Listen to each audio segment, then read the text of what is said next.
Sunny Day Cat Nap, a yoga story by Cheryl Pullman. There once lived a large yellow tabby cat in a nearby town, much like where you live. This particular tabby cat was a sleepy cat who did not like to do much but eat his kibble, wash his paws, and sleep in a patch of sunlight. While sleeping, sometimes he would stretch his body side to side, then fall back asleep in his patch of golden sunshine. One day, while the cat was napping, a young black dog came by. The dog held his tail high and silently tiptoed past the sleeping cat because he did not want to disturb her. As he was walking past the cat, he spied a flower bed with wonderful and interesting smells. He dipped his head forward as he sniffed each one.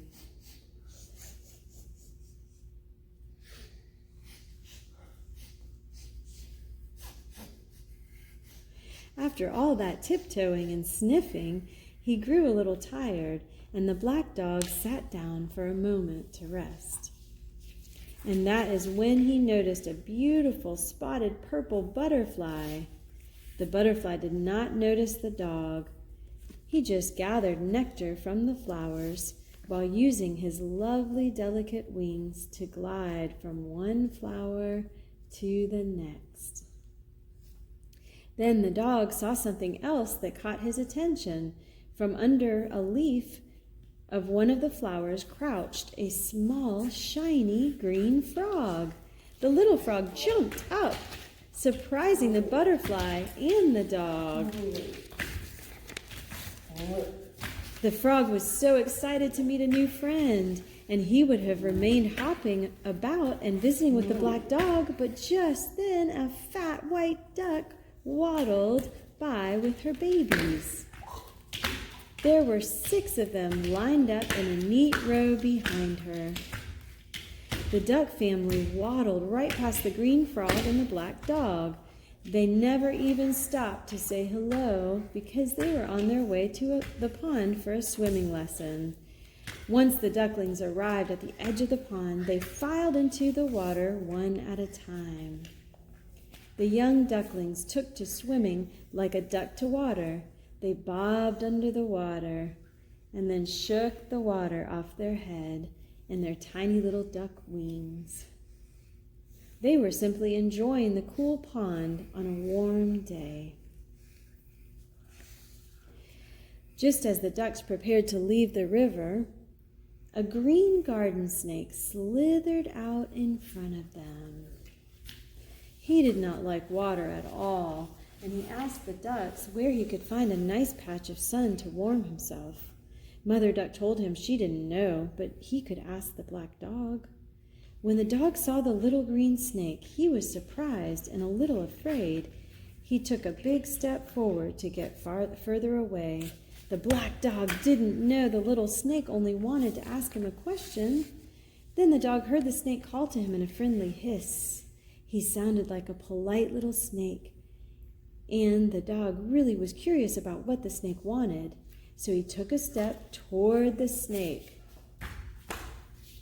The snake asked the black dog, as polite as can be, if he could tell him where he might go to warm himself. He explained that snakes need heat from another source to warm themselves.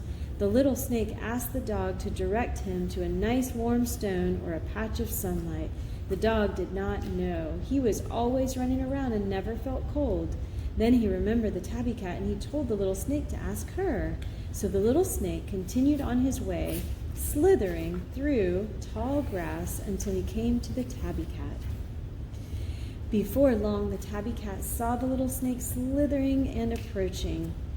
She did not trust snakes at all. She arched her back in fear, trying to make herself as big and scary as possible, like a Halloween cat. She did not know that this was a friendly garden snake. The little snake continued toward the tabby cat. He was a persistent little snake.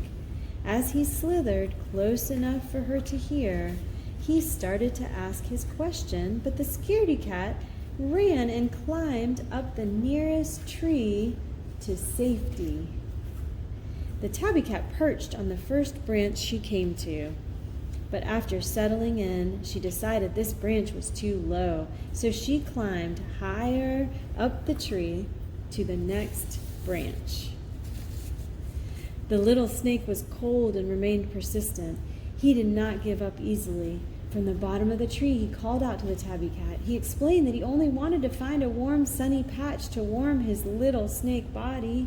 The tabby cat was afraid, but she listened to his request. Because the little snake had such good manners, the cat was no longer afraid. She began to slowly climb back down the tree.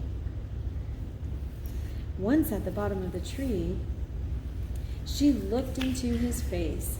She could see that the little green snake had sincere eyes and a trustworthy smile. And because she was a kind-hearted tabby cat, she decided to lead the little snake to her favorite warm, sunny patch. When the two arrived, the warm patch was shining gold in the summer sun. It looked irresistible and inviting. And because it had been a long afternoon for the two friends, they each stretched out there in their most comfortable shape, and together they napped the whole afternoon. The end.